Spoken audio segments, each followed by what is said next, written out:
this tutorial, I want to give you an introduction into bridging numbers in Excel for variance analysis purposes, which is just basically doing price volume analysis and making a waterfall chart from it to explain why something is over or under budget.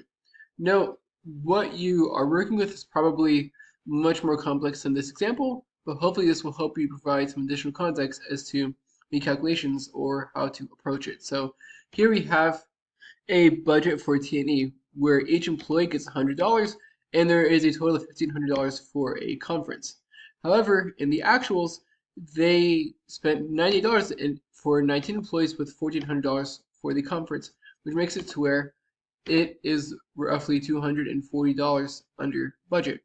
But what impact is the dollar per employee versus the number of employees versus just a conference? Now, whenever I bridge something, I first like to pick out the large chunky items as much as possible, the one-offs, for example. And in this example, it would be the conference. So the conference itself came out to be $100 under budget. So you actuals minus budget gives you minus $100. And now the next bit is to figure, okay, now what was the impact of the dollar per employee versus the number of employees? To do this, first I'm going to get the dollar per employee by getting the difference in the dollar for each employee times the number of employees. Now the reason why I'm doing this is isolating the dollars for each employee and saying, hey, if this $2 variance was carried into the actual number of employees, so $2 times 19, what would that be? Well, that would be $30 in savings because the $2 for each employee is ultimately being carried into 19 employees. Now, in this example, I'm going to then calculate the impact of the number of employees. And that is going to be actuals, 19 employees minus the budget. And this is saying, hey, what would the budget have been if it had one fewer employee? So 19 employees minus 20 employees times $2,100, which is saying that, hey, with one employee less, the budget should have been $100 less. And whenever I'm bridging, I always like to do a check just to make sure everything adds up. So basically, the sum of the budget and these variances should equal to the actuals, as you can see right here.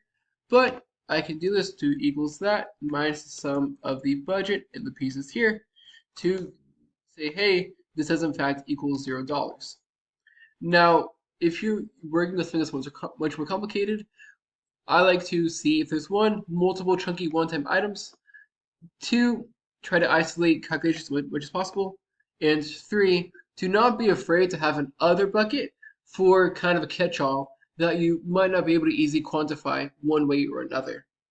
So the last bit is to make a waterfall chart from this by highlighting the range that you want to make the chart from, going to the Insert tab, and then from here going to Recommend the Charts. Then to click on All Charts and then click on Waterfall. This weird blue box here, you click OK. And as you can see, now we have a wonky looking chart that we're going to just put kind of right down here and zoom out a little bit. Now, to make this chart look normal, we're going to want to make these two ends totals by right-clicking on them, clicking on Set as Total, and then clicking on the first bar and clicking on Set as Total. Now, clicking out of it, the structure of the chart looks more normal, and from here, I like to just change the formatting to be whatever I want it to be.